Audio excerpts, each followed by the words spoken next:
Egan shama akkam jirtu nagaan bakka jirtanitti isiniif haa ta'u har'a immoo kutaa arfaffaa barumsa afaan Ingiliffaa isiniif qabadhee dhufeetan jira. Kutaan arfaffaa kuni Common American English ka jedhudha. Akkuma asirratti argaa jirtanii Common American English Learn Afaan Oromoo kan jedhu Oromiffaan isin barsiisaa jechuudha. Egan barumsa kana eessa argachuu dandeenya yoo jettanii softweeriin isaa viidiyoo kana description isaa jala jira sababa ta'eef achi jala deemtanii axxanii download godhatanii bilbila keessan irratti fayyadamuu dandeessu jechuudha. Namoonni immoo YouTube kanaaf haaraa taatan jalqabuma irratti subscribe gochuu hin dagatinaa. Sababni isaa gaafa isin subscribe gochaa deemtan namoota biroof illee share gootanii namoonni biroo illee dhufanii akka baratan gaafa taasistanii anis immoo jabeessee viidiyoo baay'ee guyyaatti 2-3 illee akkan hojjechuu danda'u taasisuu hin danda'a sababa ta'eef jechuudha. Egaan kallattumaan gara barumsaatti ceenaa jechuudha. Egaan barumsa yeroo darbee keessatti isin yaadachiiseen darbaa common greeting kan jedhu gosa afurra kan isin barsiise simple greeting, general greeting, various time greeting fi greeting person having a long time kan jedhu namoota bifa salphaa ta'e tokkootiin hi hello kan jedhu sana akkasuma general greeting how are you kan jedhan isaan akkasiidhaa wal qabsiisnee akkam jirta kan jennu akkasumas immoo yeroo adda addaatti good morning, good afternoon, good evening kanneen jennu warroota akkasii kanaan wal qabsiisee barsiisaa ture. San booda immoo yeroo dheeraadhaaf namoota wajjin wal argitanii beektan yoo ta'e long time no see, I haven't seen you for a long time, for years, for months, for Sundays of the year kan jedhan jechoota akkasii kana isin barsiisaa tureetan jira jechuudha. Egaan har'a immoo kallattumaatiin barumsa haaraatti ce'aa jechuudha. Barumsi haaraa kun immoo mata dureen isaa guddaadha. Introduction kan jedhu ta'a jechuudha. Introduction kan jedhu kana keessatti immoo kan isin barsiisu waa'ee maaliidha? Introducing someone to others and after introducing someone how can you speak in English kan jedhu. Inni kan biraa immoo sadaffaatti when you have just been introduced to someone or somebody kan jedhu sana jechuudha. Isaan sadan maalidha jalqaba irratti namoota biroo wajjin wal barsiisna yoo ta'e maal akka jennu sin barsiisaa jechuudha. Itti aansanii immoo erga namoota wajjin wal barreetii maal jechuudhaan akka afaan Ingiliffaa keessatti haasa'uu dubbachuu dandeenya seeruu sin barsiisaa jechuudha. Sadaffaa irratti immoo eega namaa wajjiniin wal barreetii booda'u maal jennellee yeroo sanatti sa'aatuma sanatti deebisuu akka dandeenyu haasaa biroollee akka kaasuu dandeenyu isin barsiisaa jechuudha. Sababa kanaaf barumsa kun special addatti namoota hundumaariif namoonni afaan Ingiliffaa barachuu barbaadan Oromiffaatiin akka isaaniif galuu danda'uutiin isin barsiisaa sababa ta'eef hordofaa. Barumsa kana immoo guutummaa isaallee barachuu yoo barbaadan websaayitii viidiyoo kana jalatti jiruutiin galtanii ilaaluu dandeessuun isin jedhe yosa.com kan jedhurraati course kan jedhu jala galtanii barumsa kana fayyaa masaa jirraa argachuu dandeessuun isin jedha Oromiffatti hiikkaasaa wajjiniin jechuudha. Egaan jalqaba irratti kan isin barsiisu introducing someone to others kan jedhudha. Nama tokko nama biraan wal barsiisu yoo barbaanne maal fa'aa jechuu dandeenya afaan Ingiliffaa keessatti kan jedhu ilaalaa deemaa iddoo kanarraa eegallaa jechuudha. Jalqaba irratti gaafa iddoo kana dhufnu I would like you to meet my friend Mary jedhe. Iddoo kana irratti gaafa laaltanii I would like you to meet my friend Mary kan jedhu kana futanii maqaa nama adda addaa gashuu dandeessu. Mary kan jedhu sana futanii Boona, Tolasaa, Jiraataa, Gammadaa, whatever, okay? Just be somebody's name, okay?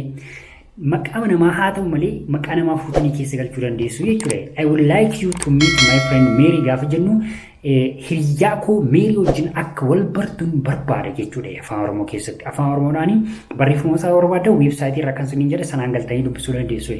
Viidiyoo kana jala jira sababa ta'eef jechuudha weebsaayitii itti barumsa kana hordoftan Oromiffaatiin fuuldura isaatti barreessi Oromiffaatiin. Inni itti aanu lammaffaa irratti immoo maal ka jedhudha yoo jettanii iddoo kana irratti ka argaa jirtan I would like you to meet Mary jedha. Inni kunii fi inni gararraanii hiikni isaanii kanuma tokkodha. I would like you to meet Mary gaafa jennuu fi I would like you to meet my friend Mary gaafa jennu inni olii suni hiriyaa koo Mary akka wal bartuun barbaadaa gaafa jennudha. Inni gadii kun immoo akkati tolaa wajjin yookiin immoo akkati boonaa wajjin wal bartuun barbaada jennee kan dubbannu ta'a jechuudha akka afaan Oromoo afaan keenya keessatti jechuudha. Inni kan biraa immoo iddoo kana gaafa geenyu this is my friend Mary kun immoo maal jechuudha yoo jettanii kun hiriyaa koo Maryidha wal bariisa jennu jechuudha. This is my friend Mary.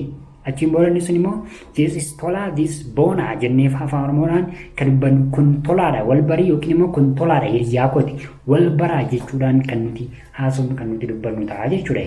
Inni itti aanu gajjalaa kana kan jiru immoo John jedhee ka'eetu hammattuu keessatti maal jedha this is kan jedhutu jira. John Mary jechuu dandeenya gabaabsinee gaafa haasofnu Mary John namoonni yoo wal bukkee jiru ta'anii inni kun abaloodha inni kun immoo abaloodha jennee kan nuti haasofnu sun maalidha John Mary John jechuu dandeenya yookiin immoo John this is Mary gaafa jennu John kun Maryidha yookiin immoo Mary this is John jechuu dandeenya jechuudha kun Maryidha kun John yookiin immoo tolaa boontuu jennee akkasitiin kan dubbachuu dandeenyu jechuudha.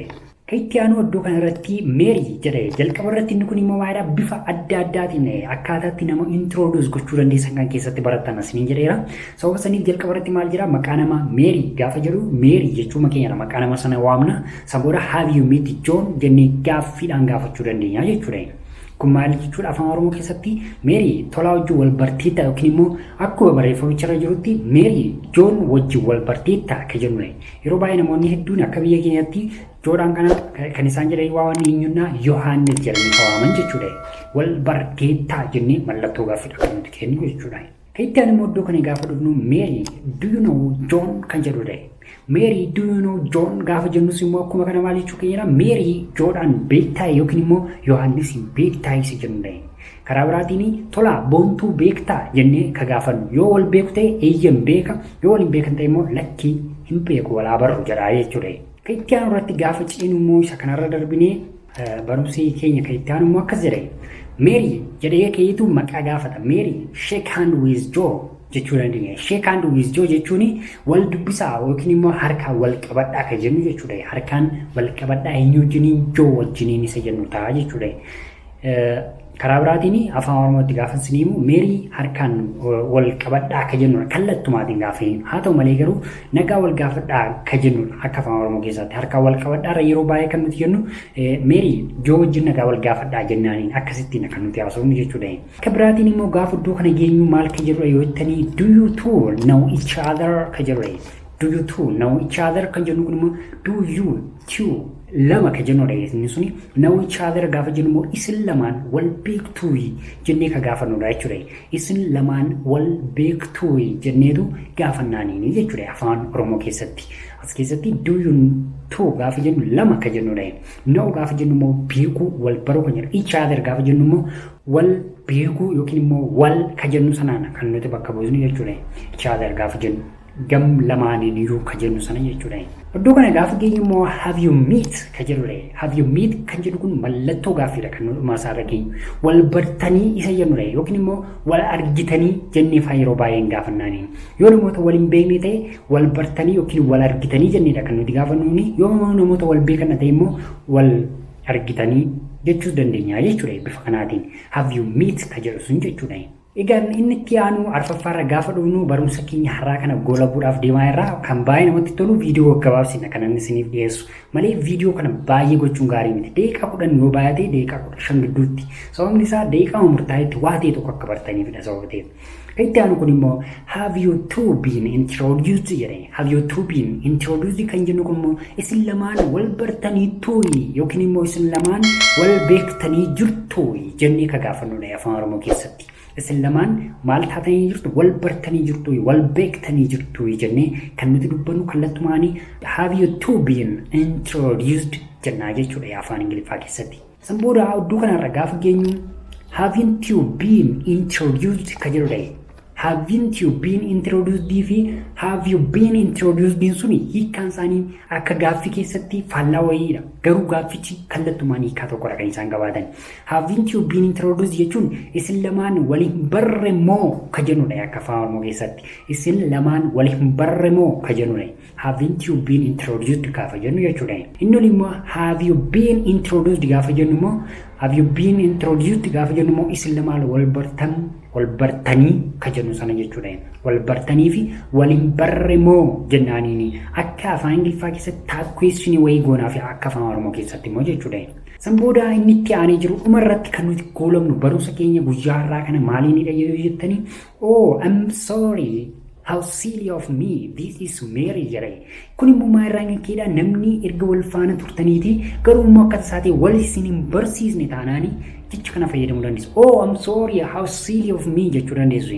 How silly of me gaafa jennu ani akkamuma dagataa yookiin immoo silly gaafa jennu kun dadhabaa ka jennu kallattumaatiin gaafa eekamu dadhabaa kan jennu garuu haa ta'u malee yeroo as keessatti ilaalummaa I'm sorry gaafa jennu baay'een gadda baay'ee dhiifama an dagadheena jennaaniin malee an ofiin dadhabaadhaaf namni ofiin jedhu hin jiru. Dhugaama dubbachuuf keessumatti immoo yeroo nama wal barsiisnu jechuudha. Sababa saniif how silly of me gaafa jennu dagadheena I'm sorry baay'ee dhiifama dagadheenidha. This is Mary gaafa jennu immoo kuno Maryidha wal baraase jennu ta'a jechuudha. Sababa sanii fi Ingiliffa gaafa eegtan hiikaa gaafatti kennitanii conceptual yookiin immoo akkaataa galumsaa kan jedhuu fi akkaataatti namni haasaa keessatti fayyadamuutiin hiikuu dandeessu. Sababni isaa kallattiidhaan yoo eegtan hiikni sun hiika kallattiidha kan inni kennamuufi. Akka galumsa isaatti yookiin immoo akka haasaa sanaatti yoo eegtan garuu hiikaa haasaa sanaa wajjin wal qabatudha kan inni isiniif fidu jechuudha. Sababa sanii waan hordoftaniif galanni koo baay'ee guddaadha. Ammas sana YouTube kiyya kanaaf haaraa ta'inna subscribe gochuun dagatina. Video baay'ee isin barsiisu kutaa kutaadhaan akkuma narraa kutaa arfaffaa kana isinii fide boris immoo kutaa shanaffaa qabadhee isinii dhufa. Subscribe like gochuun dagatina. Waan hordoftaniif galata argadhaa. Baay'een isin kabaja baay'een isin jaalladha. See you guys on the coming episodes. Learn Afaan Oromoo YouTube channel. Learn common American English from a simplest one so advanced one. This can help a lot of people. Okay. See you. Bye bye.